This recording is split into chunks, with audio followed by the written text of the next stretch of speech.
क्या होता है कि जो भी बड़े प्लेयर्स होते हैं वो लोग पहले से मार्केट को एनालाइज करके रखते हैं। वो ऐसा नहीं होता कि वो बैठ के गेस मार रहे कि देखते हैं आज मार्केट ऊपर जाएगा, आज मार्केट नीचे जाएगा, आज किस तरफ जाएगा। तो वो पहले ही एनालाइज कर लेते हैं कि मार्केट आज किस डायरेक्शन में जाने वाला है और क्या हम ट्रेड लेना चाहते हैं या हम ट्रेड लेना नहीं चाहते हैं।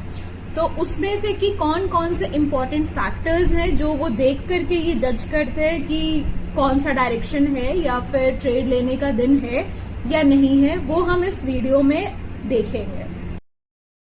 गिफ्ट निफ्टी, सो ये हमारा फर्स्ट लीडिंग इंडिकेटर है ये बताने में कि हमारी आज की मार्केट कैसे खुलने वाली है। अभी गिफ्ट निफ्टी का फुल फॉर्म क्या होता है? गिफ्ट निफ्टी का फुल फॉर्म है Gujarat international finance tech city.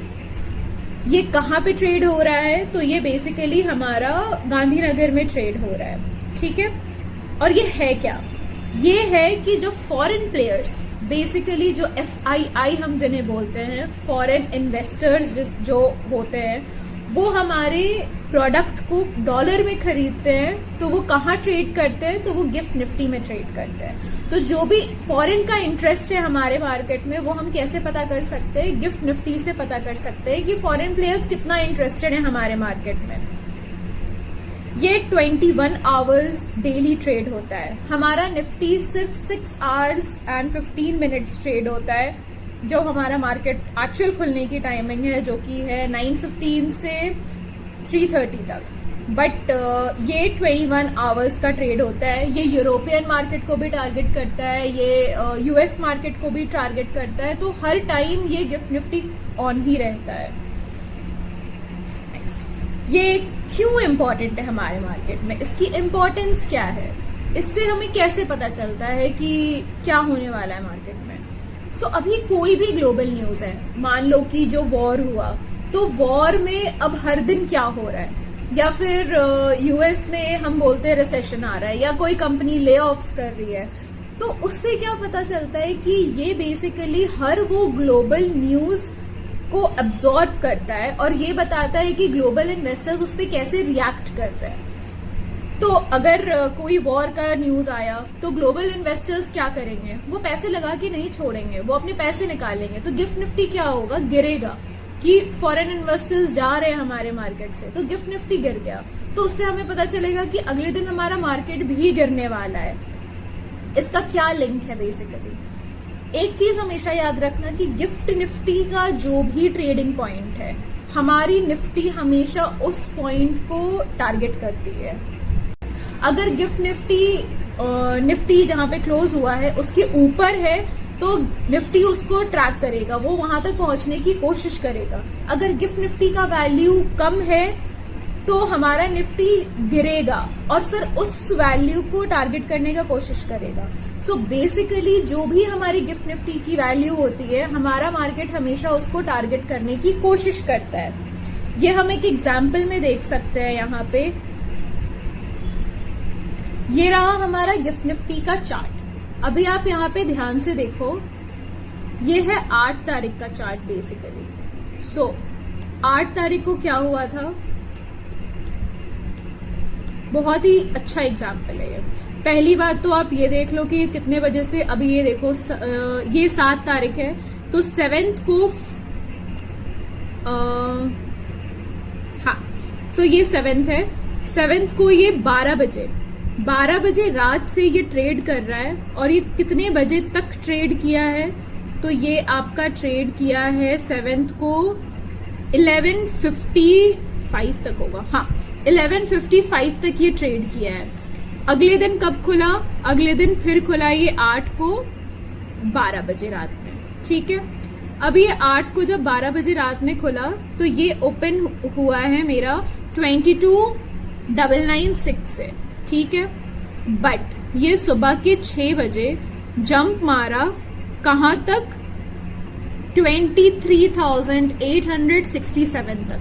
तो आप जब सुबह उठ करके ये मार्केट देखोगे तो ये मार्केट बहुत क्लियर इंडिकेशन दे रहा था कि फॉरेन इन्वेस्टर्स ने हमारे यहाँ पैसा लगाया है और वो हमारे मार्केट को हेल्प कर रहे हैं डेवलप होने में।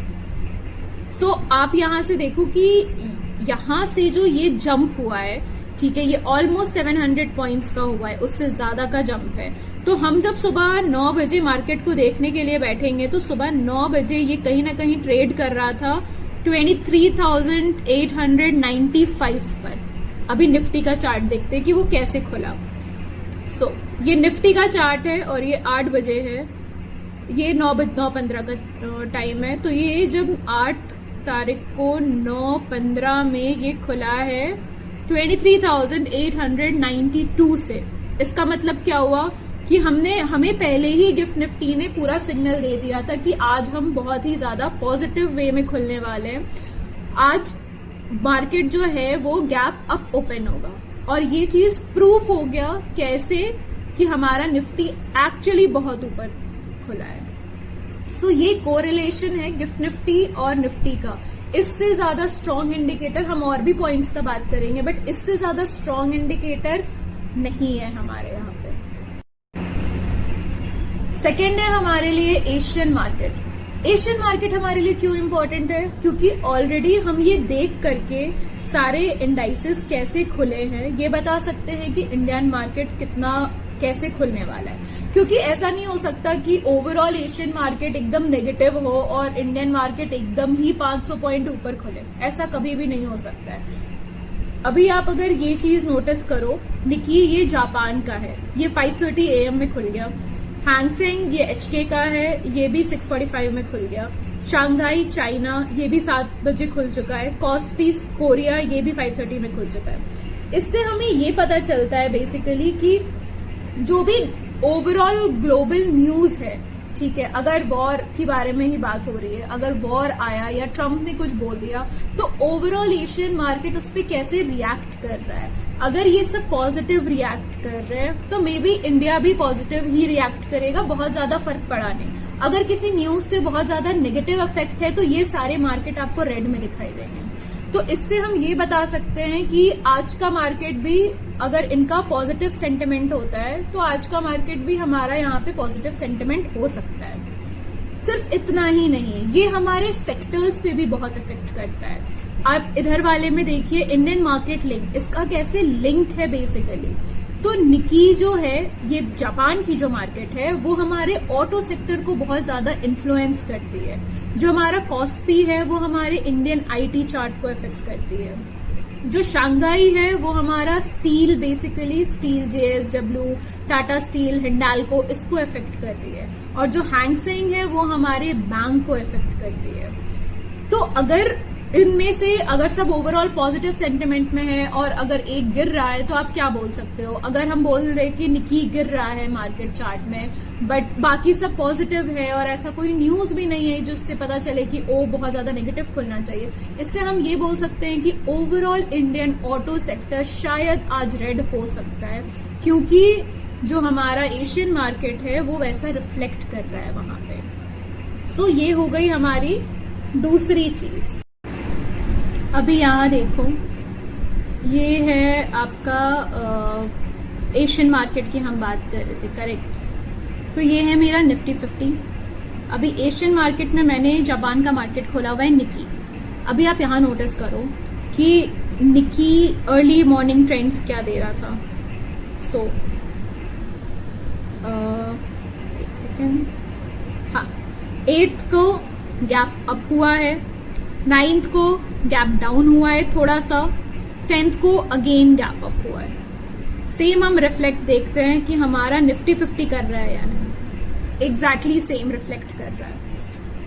8th को गैप अप हुआ है, 9th को गैप डाउन हुआ है, 10th को गैप अप हुआ है। जैसे मैंने बोला, gift Nifty and Asian market, ये दोनों हमेशा साथ साथ, आपको इससे पूरा पता चल जाएगा इन दोनों को देख करके कि हमारा इंडियन मार्केट का ट्रेंड किस तरफ जा रहा है। थर्ड है जिससे हमें पता चलता है कि फियर एंड सेंटिमेंट कैसा है मार्केट का।